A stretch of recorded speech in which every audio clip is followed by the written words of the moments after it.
what I miss about Islay, it's a great community spirit in Islay. And right from the word go 10 years ago, I can still remember introducing myself to people that I was going to be working with, and the usual answer was, well, we know who you are, and we know your relatives. So that was kind of them welcoming me into the community, and you kind of feel like a family. Like it's like a big family that you're in, and if you're in trouble, if there's anything going wrong, you're needing help, they all rally round. And the same token, if someone's needing your help, you all rally round and help each other out. I've been in Islay for 10 years now. I originally came over and to look after Portel and Maltings and the production side there, producing malt for distilleries in Islay. I also had a dual role that I looked after the engineering team at the same time. And after 5 years doing that dual role, 3 years solely doing production of the malt at Portel and Maltings. And then I moved on to got a brilliant opportunity to become the manager of Lagavulin Distillery, and I've been here for 2 years. The lucky person that's taken over from me is Georgie Crawford, who's originally from Islay, and I've sort of handed the baton over, or the bottle over, shall we say, to Georgie for her to follow a hard act, I think. Give myself a bit of praise, and I wouldn't be like that without the team that was round about me. She's got the same team. I've set her a hard target to maintain, keeping the visitors coming and increasing, if possible, the amount of people that come over to Islay and the amount of people that love Lagavulin whisky. Lagavulin obviously is a single malt. We want our customers every time that they buy that bottle that they know exactly what they're getting every single time, and it's incredibly difficult because there's natural variance in the process. There'll be variance in the malt. We always have to, everything we do has to be to a certain phenol or smoky level. So it is about sort of making sure here that we've got this exact same spirit being created, and it is incredibly difficult to ensure that that's happening, but really that's what our role here is. I was born and brought up on a farm near Stirling, and my father was a farm worker there. So my mother and the father, each summer holidays, my father only got 2 weeks holiday a year, and during that holiday we'd load the car up, and with three brothers, myself and my 2 brothers, my mother and father, we would set out towards Craig and to the ferry terminal there, and we would go over and we'd spend 2 weeks on Islay actually working on the croft, helping my uncle Callum at that time taking in his peats or harvesting the hay. So it was kind of going out of one job and into another job, and we loved it. It was a great adventure for us, the whole trip, leaving the house to actually getting on Islay. I had an uncle, Angus MacArthur, the famous Angus MacArthur of Lagavulin, and he said, you need to come along and I'll take you around the distillery. So I can still remember driving up to the distillery. The layout's different from what it is nowadays. The office is on the other side of the road.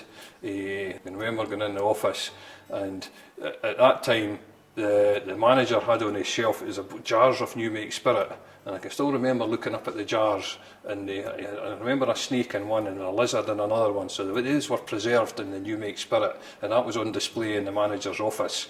And then Big Angus came and got us, and he took us round the distillery, and I can remember standing in front of the spirit safe and Angus was explaining to me. I can't remember what he said, but I can remember telling me what was happening in the still house at that time.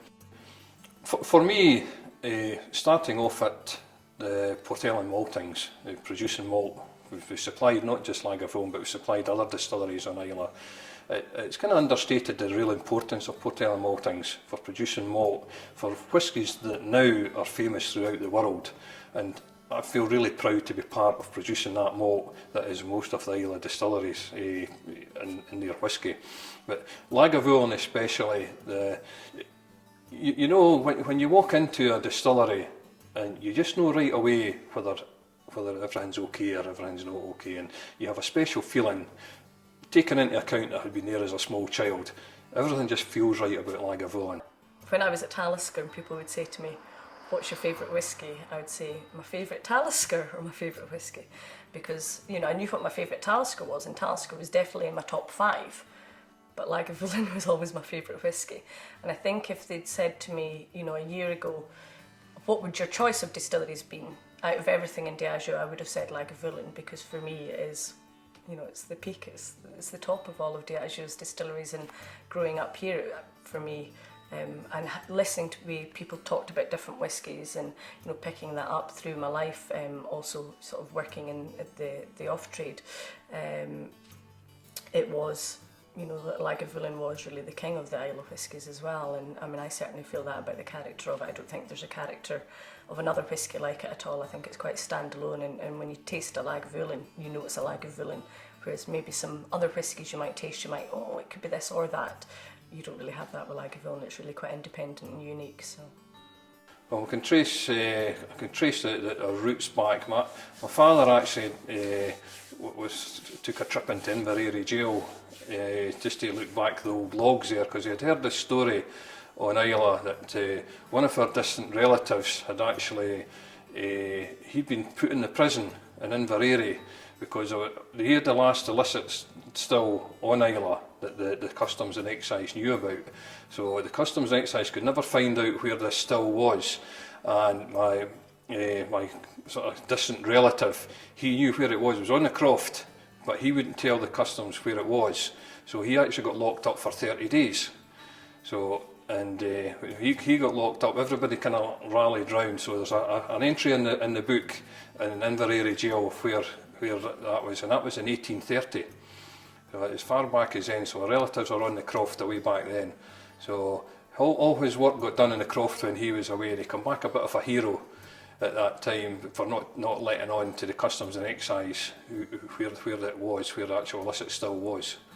So I was lucky enough during one of my recent years on Islay, my father came over and he actually took me down to the cave. The cave's still there, and they showed me where they used to lower them down by a rope. You couldn't get down by the sea, you had to get a rope, and that's why they could never find it. They had to be lowered down by a rope, and then they take the rope away with them, so, and they wouldn't know where the cave was. Well, obviously my dad's absolutely delighted at me getting the job because he's a big whisky drinker.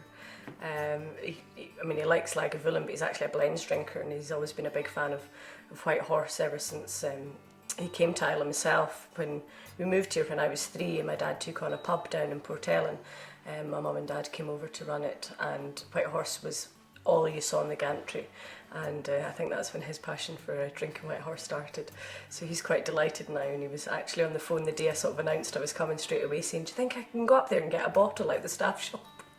So luckily I did take him one back last week, so he's over the moon about it. I think he's just incredibly proud to have me come home. The week that I came home was actually 20 years that week that I'd actually left Islay when I was 13, and during that time it's only really been coming home a couple of times a year to visit my dad and my stepmum here. So I think for him, he definitely had a bit of a tear in the eye when I sort of arrived back a couple of weeks ago, and I think he's over the moon and incredibly proud. Well, the distillery, it's the same as Islay. I mean, there is a huge sense of family and community, and I think quite rightly the people of Islay also feel a little bit of ownership over the distilleries on the island.